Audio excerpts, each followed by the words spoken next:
Ladies and gentlemen, please welcome to the stage Mr. Miguel Arranz, CTO of North Europe at ZTE.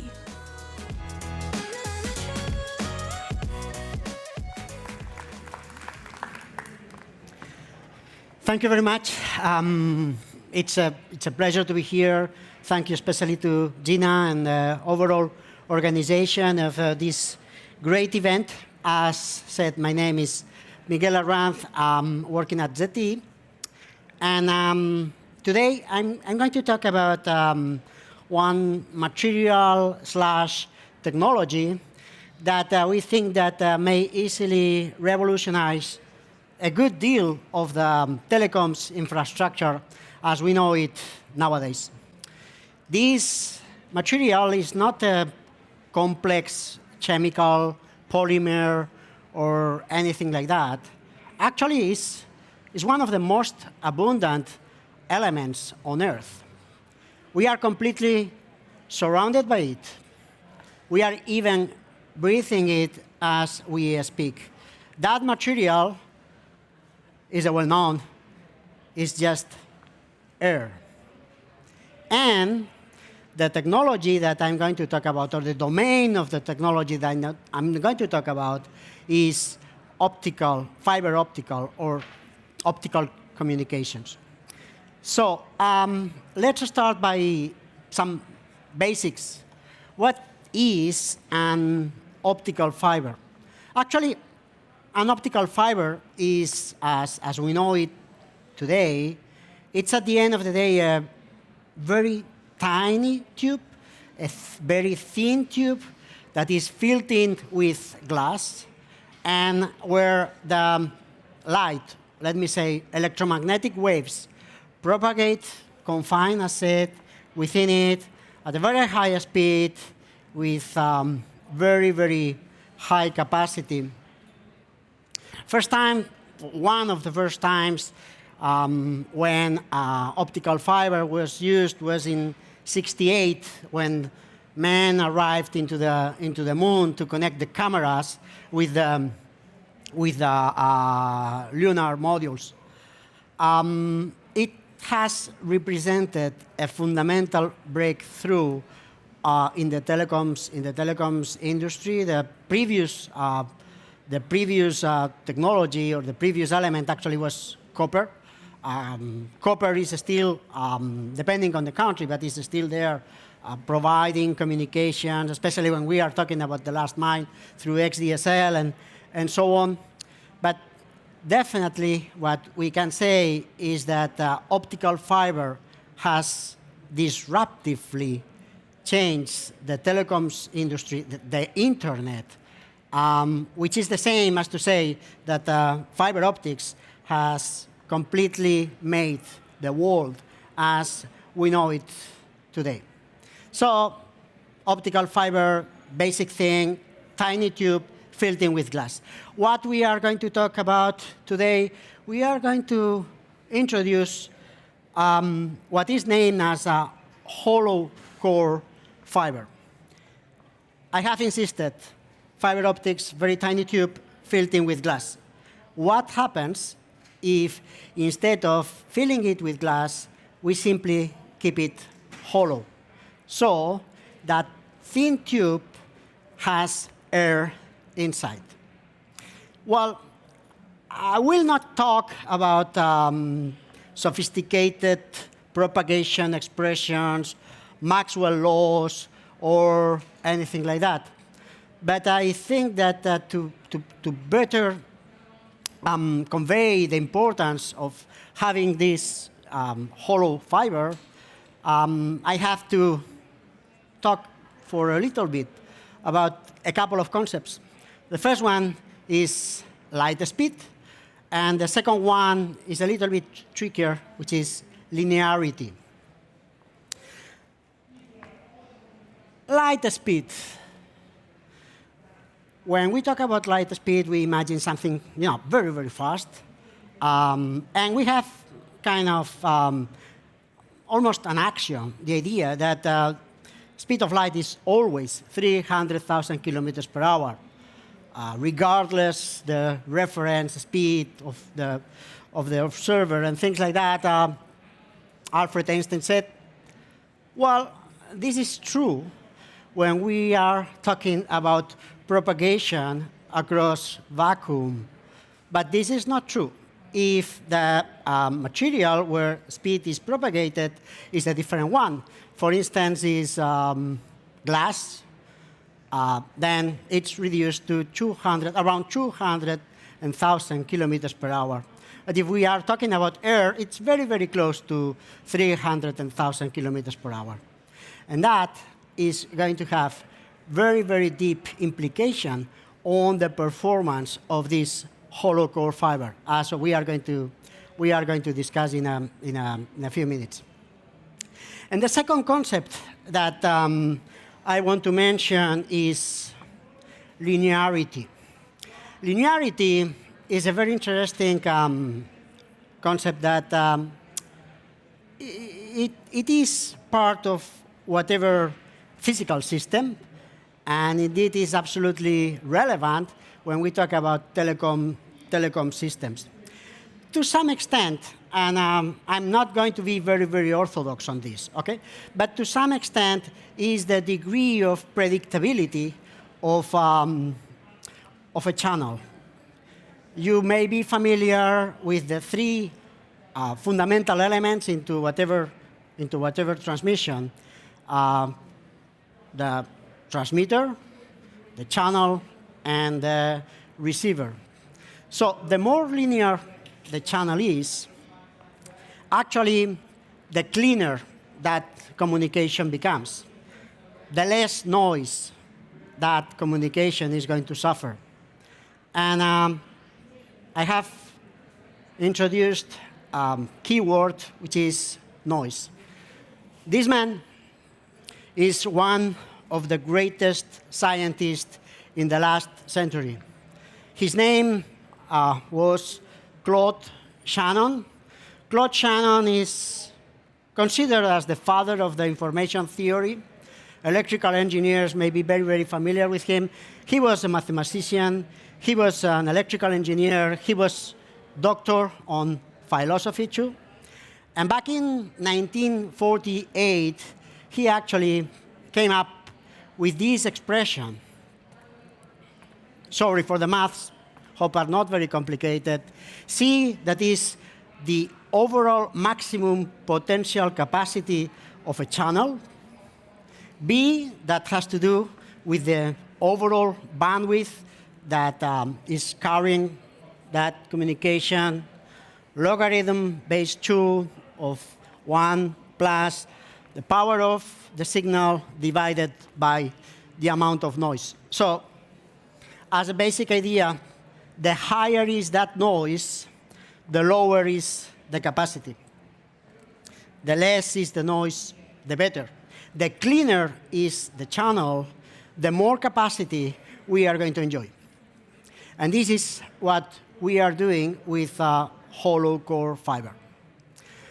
At the end of the day, I want to basically highlight the three main advantages that we are getting when we will be ready to use this mechanism. The first one is about latency. Latency, I think, is a well-known concept. Basically, it's a delay between a client and a server, between the transmitter and the receiver. Again, I'm not very orthodox on all my expressions. And this is a fundamental thing on internet because most of the internet systems, actually at the transport layer, they are using a protocol named TCP/IP. This TCP/IP protocol, at the end of the day, what it makes is to validate, to double-check that the communication from point A to point B has arrived safely. And that actually doesn't require a large amount of data. It's a tiny piece of information, but it takes place so many times that it has a large, enormous impact into the overall performance, into the overall perception of how fast a communication takes place. And that has to do with latency. The more a tiny piece of information, a tiny packet, takes from the transmitter to the receiver, the worse is going to be that overall performance, that overall perception. And that time actually is called latency. And if you remember, I said that the speed in the case of glass is lower. It's kind of 33% reduced compared with the speed across vacuum, the speed across air. That is what we are going to have when we talk about hollow core communications. So at the end, we are improving that speed. We are creating a better performance. How much? We have calculated, following some analysis, that in a communication between, for instance, Paris and Shanghai, France to China, we can reduce that latency in a factor of 21 milliseconds. How much is this 21 milliseconds? Well, I can tell you that at this point in time, some finance companies are investing tens of millions of dollars or euros, you name it, just to reach a reduction on latency on their systems of 1 millisecond in order to make their decisions, their artificial intelligence, more agile and more precise, more accurate. Now, the second element, the second benefit of hollow core communication will have to do with capacity. We are going to double the capacity. I already mentioned if you reduce the noise, you increase the capacity. Claude Shannon said. Going a little bit deeper into this, when our channel is cleaner, actually, we can make a couple of things. We can be more aggressive in two ways. The first way is about using at that physical level kind of a more sophisticated language in terms of bits, ones and zeros. Technically, that is called increased modulation. So using more precise words, we can say more things. And the other thing that we can do when that system is cleaner is take more risks. In whatever communication, there is a certain level of redundancy to make sure that whatever that we want to transmit ends up is received properly. And the way of achieving that security is by increasing redundancy in one way or another. So if the channel is cleaner, we can reduce that amount of redundancy. If we reduce the redundancy, we increment the payload. So again, we can get more and more bits, more pictures, more information across the same lapse of time.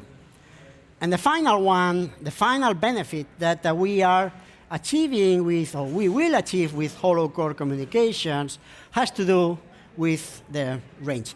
In whatever optical transmission, actually we suffer an effect that is the attenuation of the propagation. So the signals become, a little bit degraded and a little bit weaker. So we have to introduce certain elements called repeaters and amplifiers every certain amount of kilometers or miles. With hollow core communication, that attenuation is still there. We will never get rid of it, but it's not so relevant. And then what happens is that we can increase the distance, the range between those auxiliary elements, repeaters, and amplifiers, which increases the range and effectively has a positive effect in terms of cost. All those ideas apparently are kind of very clever. I would say, well, let's embrace hollow core fiber. Why not doing it right now? Well, the thing is that this seems very simple, but in practice it has different technological challenges. We are not expecting this type of infrastructure to be really implemented commercially in the next 10 to 15 years. And there are three fundamental challenges. The first one is about the manufacture of this hollow core fiber. It's a little bit more complex than filled-in glass fiber. The second one has to do with optical modules. You may remember that I was talking about modulation, so making more sophisticated a more sophisticated physical language. That actually, again, requires some optical modules, optical amplifiers that require additional sophistication. And the final one has to do with deployment and operations, introducing additional threads into an optical, a new path into an optical system. So far is more or less simple through something called splicing. Having hollow core fiber makes the overall story a little bit more complicated. So in 10 to 15 years, we expect this to be a reality in the world of the telecoms. As said, I'm working for ZTE. Within ZTE, we don't manufacture fiber, but we do develop optical nodes. So we are, at this point in time, developing together with our R&D departments and with academia, we are developing the necessary technology for that higher order modulation and amplifiers. That's what I wanted to talk about today. Hopefully this has, ignited some spark on the back of your mind. Whenever you hear about hollow core fiber, next time you know what is it, what benefits it may bring. I'm not going to sing Love is in the Air, but fiber is on the air. Thank you very much.